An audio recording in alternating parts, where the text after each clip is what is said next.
Kepada pemimpin-pemimpin tertinggi dari parti-parti politik Melayu, saya ingin menyatakan bahawa kedudukan PMX kini amat tergugat menyebabkan beliau terdesak untuk mengekalkan kuasa beliau sebagai Perdana Menteri dengan apa cara sekalipun. Saya tidak heran sama sekali bila ada percubaan untuk menggantikan Anwar Ibrahim sebagai Perdana Menteri dengan adanya kerjasama parti-parti politik Melayu, UMNO Bersatu dan PAS. Saya amat bersetuju sekiranya langkah Bangkok atau apa-apa langkah lain menjadi suatu kenyataan. Beliau kini bermasalah kerana di kalangan rakyat majoriti Melayu Islam, beliau tidak mempunyai sokongan sepenuhnya. PKR hanya mempunyai 31 kerusi parlimen. Itu pun kerusi yang mempunyai pengundi campuran dan bukannya majoriti Melayu. Di Tambun pula, beliau sebenarnya menang pilihan raya dengan sokongan undi kaum Cina dan India. Di Tambun, undi kaum Melayu kepada beliau hanya kurang daripada 13.75% sahaja.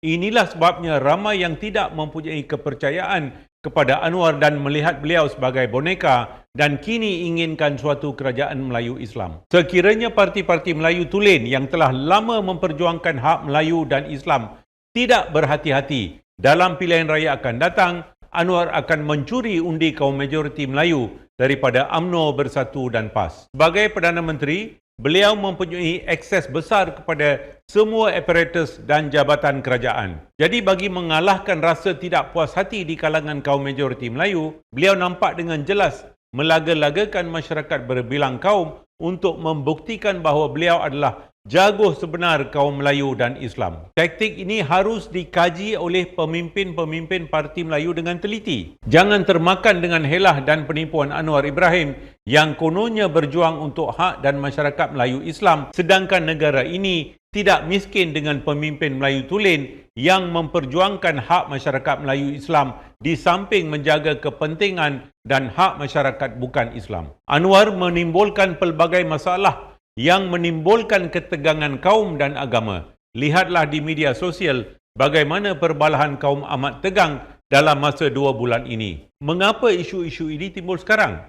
Apa yang berlaku dalam masa 2 bulan ini? 5 ahli parlimen secara berani telah memfailkan saman terhadap Perdana Menteri kerana perjanjian Trump yang menjual maruah dan kedaulatan negara kepada ejen Zionis terbesar di dunia, Donald Trump, pada 19 hari bulan Januari yang lalu. Kes keabsahan Anwar sebagai Perdana Menteri pula didengar di Mahkamah Tinggi pada 2 hari bulan Mac dan permohonan beliau untuk membatalkan saman saya tersebut akan diberikan pada 18 hari bulan ini. Kes Yusof Router pula, beliau tarik balik permohonan untuk kekebalan dan bakal didengar dalam masa terdekat. Kes Azam Baki yang menggugat jawatan beliau menjadi perdebatan hangat. Jadi bagi mengalihkan perhatian rakyat, Anwar melagakan masyarakat berbilang kaum dengan sengaja agar tumpuan rakyat berada pada isu 3R. Ucapan-ucapan retorik beliau telah mewujudkan ketegangan di antara masyarakat berbilang kaum. Apabila isu Azam Baki diungkitkan dengan bukti yang kukuh, jagoh yang melaungkan negara ini ada hukum dan mesti ikut hukum melindungi pihak tersebut. Bukankah beliau mengkhianati sumpah jawatan apabila menjual kedaulatan negara dengan tidak dapatkan perkenaan Duli Yang Maha Mulia Agong, Raja-Raja Melayu dan kelulusan Parlimen